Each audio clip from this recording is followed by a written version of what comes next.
ድር ድራማ ክፍል 56 እየተጫነ ነው። በቅርቡ እናንተ ጋር ይደርሳል። እስከዛው ድረስ ግን ክፍል 56 ላይ አጓጊ ነጥቦችን ጫፍ ጫፋቸውን በማንሳት ለእናንተ እንደ ቅምሻ እናደርስላችሁ እነሆ ብለናል። የመጀመሪያው አስደማሚ 3 ነጥቦችን ልንገራችሁ። እውነተኛ ፍቅሩ ናት ቤሌን።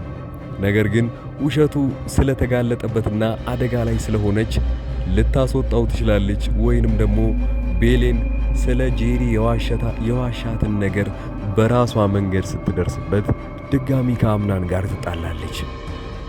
ማሪያ አባቷን ውለታ የቤተሰቡ ጫና እሷን እንዲያገባ አምናንን ያስገድደዋል። ይህም ክፍል 56 ላይ የምናየው ትልቁ ነገር ነው። ጄሪ በልጁና በድርጅቱ ሀብት ግማሽ ስጋ እንዲያደርስባቸው ትፈልጋለች። ጄሪ ቀጥታ የመጣችው እያስመረጠችው ነው። የመጀመሪያው ነገር እኔን አግብተኝ በሰላም መኖር፣ አሊያም ደግሞ እኔ በሕግ ደረጃ ከሄድኩኝ ትክክለኛ ልጄን ያንተንም ስላቀፍኩኝ ወይንም በሆዴ ስለያዝኩኝ በሕግ ከሄድኩኝ ግማሽ ሀብትህን ማጣት ነው።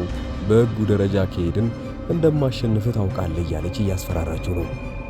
አምናን ታዲያ ያገባታል ወይንስ ሙሉ ለሙሉ እስከ ዛሬ ድረስ ያፈራውንና የቤተሰቦቹን ሀብት ሙሉ በሙሉ ለሷ ግማሹን አካፍሎ ለቤሌን ስል ያንን ነገር ያደርገዋል ወይ? ይህንንም ክፍል 56 ላይ መልሱን እናገኛለን። አምናን ድርጅቱን ለማዳን ሲል ከጄሪ ጋር፣ የቤተሰቡን ስም ለማዳን ሲል ደግሞ ከማሪያ ጋር በሚያደርገው የጥቅም ግጭት ውስጥ ገብቶ እውነተኛ ፍቅሩን ቤሌንን በገዛ እጁ አሳልፎ ለመስጠት ይዳርገዋል። ምን ያህል አደጋ ውስጥ እንደገባ በዚህ ማየት ትችላላችሁ። የቤሌን ራሷን ማገለልና የጄሪ የማሪያ ድብቅ ስምምነት። ቤሌን የአምናንን ውሸትና በዙሪያው ያሉትን 3 ሴቶች ውጥረት ስታይ ለሱ እንቅፋት መሆን የለብኝም በማለት ራሷን ሙሉ በሙሉ ከአምናን ሕይወት ለማስወጣት ትወስናለች። ይህን ያልኩበት ምክንያት ይገባችኋል። ቤሌን አሁን ላይ ከሱ ትክክለኛ ፍቅረኛ ብትሆንም እሱም እንደሚወዳት ብታቅም ግን በሁለት በኩል ትልቅ ዱብዳ እየመጣበት ነው አምናን ላይ። በጄሪ በኩል እውነተኛ ሚስጥሩን ስታውቅ ወይንም ደግሞ ትክክለኛ ልጅ ከጄሪ እንዳለው ስታውቅ፣ ጄሪ ደግሞ ያው እየጠየቀችው ያለችው ወይ አግባኝ ወይ ደግሞ እኔን መፍታት ከፈለግ ከዚህ በፊት እንዳገባኝ ታውቃለህ። ታዲያ የእኔ ሕይወት በቀላሉ እንዲበላሽ ስለማልፈልግ ምትፈታኝ ከሆነ ንብረቴን ስጠኝና የራሴ የሚገባኝን ልጁን አሳድግበታለሁ ብላ መጠየቁ አይቀርም። ቤሌን ታዲያ በራሷ በኩል ይሄንን ነገር ስትረዳው የሚያገባት ከሆነ እሷን እንደምታጣው፣ ከፈታት ደግሞ የድርጅቱን የሀብቱን ሙሉ ለሙሉ ግማሹን እንደሚያጣ ታውቃለች። ታዲያ በዚህ ሁኔታ ላይ ነበረ ታዲያ እሱን እንደ ጥፋተኝነትም አታየው።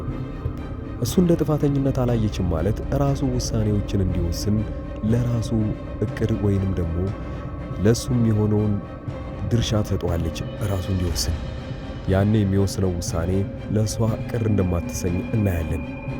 በዚሁ ሰዓት ጄሪና ማሪያ አምናን ለራሳቸው ጥቅም ለመካፈል በድብቅ እርስ በእርስ የሚደራደሩበት አዲስ አደገኛ አጋጣሚ ይፈጠራል። ጄሪና ማሪያ እስካሁን ድረስ አልተዋወቁም። ፊት ለፊት ስትተዋወቁ ሁለቱም የሚፈልጉት አምናንን ብቻ እንደሆነ ያውቃሉ። ምን ይታወቃል፣ እሱን የሚጠሉትም ከሆነ እንደ ከዚህ ቀደሙ አንድ ላይ ተባብረውም እሱን ለመጣል ይችላሉ ማለት ነው። ሌላው በእነዚህ ውስጥ የምናነሳው አንዳንድ ነገሮች አሉ። ወደ ኋላ ተመልሰን ስናያቸው የመጀመሪያው ነገር የባሮክን ጉዳይ ነው። ባሮክ ይህን ሁሉ ነገር ምንም እንኳን መትራት ባይችልም እስካሁን ድረስ በቀል የሚያደርገው አምናንን ውድቀቱን እየተጠባበቀ ነው ያለው። ጄሪ ያቀረበችውን የገንዘብ ፍለጋ፣ ማሪያ የምትፈልገው እሷን እንዲያገባት ብቻ ነው። ቤሌን ደግሞ እስካሁን ድረስ እየተደረጉ ያሉትን ፍተሻዎችና አስቸጋሪ ፈተናዎች አንድ ላይ ለመጋፈጥ ትፈልጋለች። አምናን ጄሪ ወደ ቤቱ ውስጥ የመጣችበትን እውነተኛ ምክንያት ያውቃል። ሀብትና ገንዘብ ብቻ ነው። ያንም ብቻ ሰጥቷት ከዛ ቦታ ላይ እንድትሄድለት ይፈልጋል። ነገር ግን ያንም በቀላሉ ማሳካትና መተው እንደማይችል በደንብ አድርጎ ያውቀዋል። ጄሪ ያቀረበችባትን ማስፈራሪያና የአምናን ልጅ አባት መሆን የሐኪም ቤት ማስረጃ የሰማችውን ቤሌን የአምናንን ስም እንዳይበላሽና እናት ዛህራ ከቤት እንዳትባረር ስትል ከአምናን ጋር ያላትን የፍቅር ሙሉ በሙሉ አቋርጣ ወደ ባሮክ እቅፍ ለመመለስ አስገዳጅ ውሳኔ ውስጥ ትወስዳለች። እናት ዛሃራ የቤሌንን ይህንን ትልቅ መስዋዕትነት ስታይ የገዛ ልጇ መሆኗን ስታውቅና ከእንባ በራሷ ልብ ያንን ሁሉ ከደረሰችበት በኋላ ያኔስ ምን ታደርግ ይመስላችኋል? እናት ዛሃራ ማታ ላይ የደበቀችውን ትልቁን ሚስጥር ታውቃላችሁ። እዛ ቤት ውስጥ አምናን የለም ብላ መዋሸቷና ወዲያውኑ እዛው ቤት ውስጥ ያለችው ሀያትየው ድንገት የአምናን ክፍል ውስጥ ስትገባ ቤሌን አብራው እንደተኛች ታያለች። ይህኔ በጣም ትልቁ አስደንጋጭ ነገር እዚህ ጋር ይፈጠራል። ያኔ የምታስበው አምናንን ምንም አይነት እሱን ጥፋተኝነት ስሜት አታሰማውም። ምክንያቱም እሱ በገዛ ክፍሉ ስለሆነ የተኛው ሆን ብላ የእሱ ክፍል የገባችው ቤሌን እንደሆነች ስለምታይ ከዚህ በኋላ ቤሌንን እንደ በልግና ሰው ወይንም ባለጌ ሴት አድርጋ ትቆጥራታለች። ባለትዳር ሆና እዚህ ጋር አምናንን ለማበላሸትና እሱን ባለጌ ለማስባል ክፍሉ እንዳደረችም ይቆጠርባታል። ከእሷ ጋር አብራ የምትወቀሰው እናት ዛሃራም ጭምር መዋሸትሽ ሌላኛው አንዱ መጋለጥሽ ምክንያት ነው ብላ እሷንም ቢሆን ትቆጣታለች፣ አሊያም ከዛ ቤትም ልታስወጣት ትችላለች። በዚሁ አጋጣሚ ማታ ላይ እንደዛ ከተያዙ በኋላ አስደማሚው ነገር ግን ቤሌን ከዛ በኋላ እንዴት ራሷን ተቋቁማ የራሷን መከላከል ትችላለች። ጄሪ ወደ ቤት ውስጥ እንደገባች ራስህ አስመርምረኝ ብላ በራስ መተማመኗን የተናገረችው ልጅነቱን የሙስጠፋ ሆኖ ሳለ የሕክምና ውጤቱ ግን በገንዘብ ቀይራ የአምናንን ለማሳመን ከሙስጠፋ ጋር የተሻረከችው ድብቅ ሴራ ሊሆን ይችላል። አምናን እውነቱን ለማረጋገጥ ወደ ሐኪም ቤት ሲሄድ የሐኪም ቤቱ ሰነድ ተቀይሮ አምናን አባት ነህ የሚል የሐሰት ውጤት ሲመጣ አምናን ሙሉ በሙሉ ተስፋ ይቆርጣል። ልጁም የኔ ነው ብሎ ስለሚያስብ እንደ ከዚህ ቀደሙ የራሱን የሆኑ ውሳኔዎች ይወስናል። ጄሪ ያቀረበችለት ሌላኛው ማስፈራሪያ ካላገባኝ የሚለው እሷ አቋም ነው። ካላገባት ንብረቱን መካፈል እንደሚችል ያሳያታል። ምናልባት ቤሌንን ምን ያህል እንደሚያፈቅራትና ምን ያህል እንደሚወዳት በዚሁ እናያለን። ቀድሞ ክፍሉ ገብቶ አልጋ ላይ አብረው ተኝተው የሚያያቸው ሀያትየው ሲሆን ጄሪ ናት። ጄሪ ይህንን አጋጣሚ ለሀያትየው ወዲያውኑ አትናገርም።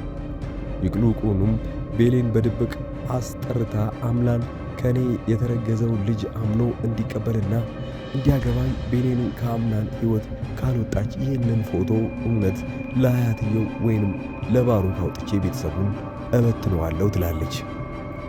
ጄሪ እንግዲህ ምናልባት ቀድማ አምናንና ቤሌን አንድ ላይ እዛ ክፍል ውስጥ እንደተኙ ካየች በኋላ ወይ ፎቶ ታነሳቸዋለች። ፎቶ የምታነሳቸው ለራሷ ጥቅም ስትል ነው።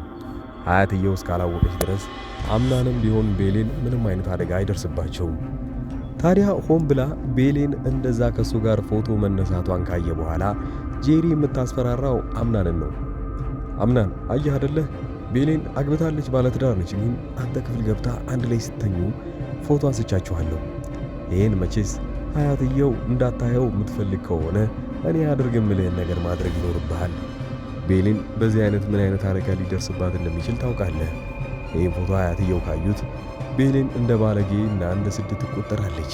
ያንን ደግሞ አንተ አትፈልግም፣ ትወዳታል አይደል? ስለዚህ ይህን ፎቶ እንዳጠፋልህና ለማንም እንዳላሳይ ከፈለግ አደርግ የምልህን ነገር ከዚህ በኋላ ማድረግ አለብህ ብላ ጄሪ እንደ ከዚህ ቀደሙ ማስፈራራት ትጀምራለች። አምናንም ቢሆን በሰዓቱ በንዴት ምንም ነገር ማድረግ ቢችልም ግን ያንን ፎቶ እንዲጠፋለት ብቻ ስለሚፈልግ ጄሪ አድርግ ያለችውን ነገር ማድረግ ይኖርበታል ማለት ነው። ምን ታስባላችሁ? ቀጣይ ክፍሎች ውስጥ እነዚህ እየተፈጠሩ አንድ ላይ የምናያቸው ይሆናል። እስካሁን አብራችሁን ያላችሁ ቻናሉን ሰብስክራይብ ማድረጋችሁን አትርሱ። ሌላው እንደ ማጠቃለያ የምናነሳው ነገር ማታ ላይ አብረው እንደተኙ ማንም ያያቸው ይመስላችኋል?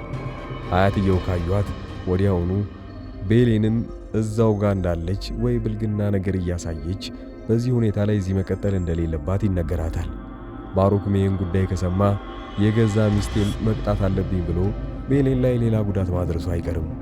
ሌላኛዋ ደግሞ ተጠቂ የምትሆነው እዛው ያለችው ጄሪ ልጄን የማይቀበለኝ ከሆነ እዚሁ መፋታት ከፈለገ ገንዘብ ይገባኛል የምትለዋስ መጨረሻዋ ምን ይሆን? እያንዳንዱ ነገር አብረን እናያለን። እስካሁን ድረስ አብራችሁኝ ካላችሁ ይህን ቻናል ሰብስክራይብ ማድረጋችሁን አትርሱ። በዚሁ አጋጣሚ እችን ልጅ ማበረታታት የምትፈልጉ ኮሜንት ላይ የፈለጋችሁትን ነገር ጻፉ። ሌላው በራሴ ዋናው ቻናል እስክንገናኝ ድረስ መልካም ጊዜ እላችኋለሁ።